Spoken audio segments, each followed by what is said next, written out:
Shalom, shalom. Bonsoir à tout le peuple de Dieu. Parlons de la grâce. La grâce de Dieu, source de salut de tous les hommes, a été manifestée. Il est dit et écrit.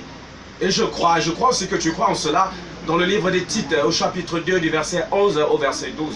C'est pourquoi, bien-aimé Christ, en Matthieu 5, 17, disait, il n'est pas venu pour abolir la loi, il est venu pour l'accomplir.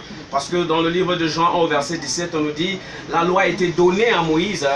Cette loi donnée à Moïse, elle est intervenue afin que l'offense abondasse. Mais là où l'offense a abondé, la grâce a surabondé. C'est pourquoi Christ, c'est lui la vérité, la grâce par laquelle Dieu a voulu manifester à toute l'humanité tout entière que par sa croix et la crucifixion à la croix, sa mort et sa résurrection, il nous rendait capables désormais de ne plus être justiciable et condamnable vis-à-vis de la loi. C'est pourquoi aujourd'hui, cette loi n'a plus d'effet sur la vie de tous ceux-là qui reçoivent Christ comme leur Seigneur et Sauveur personnel, qui sont nés de nouveau et qui reçoivent par sa grâce le don de l'Esprit. Parce qu'aujourd'hui, comme Galates 5, 23 nous dit, tout ce que nous manifestons par le fruit de l'Esprit, dès le verset 22, l'amour, la paix, la joie, la bonté, la fidélité, la tempérance, la loi n'est pas contre ces choses. C'est pourquoi si tu es sous la grâce de Dieu, sache que tu as déjà reçu Christ comme Seigneur et puis comme Sauveur. Et si tu continues encore de manifester quelque chose qui a trait avec la loi, je t'encourage tout simplement à continuer de te tenir sur ce que Christ a accompli déjà sur la croix,